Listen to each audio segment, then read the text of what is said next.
During the octave of Christmas, the 8 days between Christmas Day and New Year's Day, there are 3 feasts of martyrs celebrated by the Church. The day after Christmas is St. Stephen's Day, and St. Stephen was the first Christian martyr. And 2 days after that we have the Feast of the Holy Innocents, the infants who were murdered at the word of King Herod, because he hoped that among the young boys would be the baby Jesus, whom he was jealous of and afraid of. And the day after that again is the feast of St. Thomas Becket, who was murdered in his cathedral in Canterbury in England on the orders of the king, because the king was afraid of the power of the moral authority of St. Thomas. And it is something perhaps that we don't focus on very much at Christmas time, the fact that within 4 or 5 days after Christmas we celebrate on 3 different days the feasts of martyrs. And Jesus himself, who came among us as the Prince of Peace, was of course to die on the cross on Calvary. And this is at the heart of the life of Christians, that Jesus calls us to take up our cross daily and to follow him. But sometimes God calls particular individuals to take up the cross in a very literal way and to die in a very painful manner in defense of the gospel and in bearing witness to the gospel. One of those who died in a very brutal manner was a young Polish priest who was beatified in Warsaw last June, Father Jerzy Popiawuszko. Jerzy is the Polish version of, or the Polish form of George.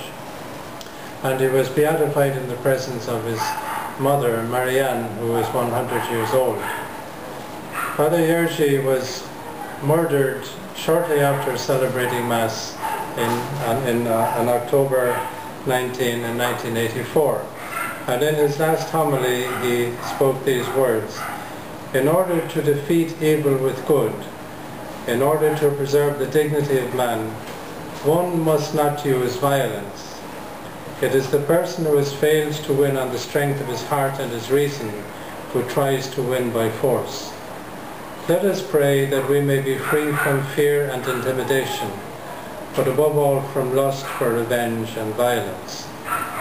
Father Jerzy was born 4 years after me and entered the seminary 4 years after I did. I entered the seminary the year before Vatican II began.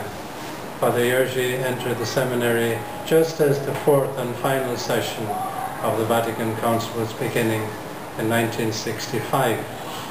And he was caught up in the struggle of the Polish people for independence from the Soviet Union. The struggle that on the Polish side was carried out without any force, and a struggle that was actually centered on their Catholic faith. And Father Jerzy became a chaplain to the workers in Poland and often celebrated Mass with them as they prepared to engage in a non-active, violent approach to bringing about change in their country. And in the last few years there have been some terrible stories of how priests have abused their position. And this has done irreparable harm to the Church and to its ability to proclaim the gospel, particularly in Western Europe and in North America. But people like Father Jerzy are the true face of the priesthood. They are those who show that God gives strength to men and to women, but especially to priests, to bear witness even if it means risking their lives daily and eventually facing a brutal death, as Father Jerzy did. And we have many, many examples in modern times. Just 4.5 years before Father Jerzy was murdered, Archbishop Oscar Romero of San Salvador in El Salvador was murdered while celebrating Mass in the chapel of a Catholic hospital. Columban Father Rufus Halley, who was only 1 year behind me in the seminary and who was a very close friend, he was murdered in Llano del Sur in August 2001. And these priests are the true face of the priesthood. And as we celebrate the feast of Christmas, let us reflect on the fact that the days after Christmas are days when the Church focuses on martyrs. The martyr St. Stephen, the holy innocents ripped from their mothers by King Herod's soldiers, and St. Thomas Becket, murdered in his cathedral by the soldiers of King Henry of England.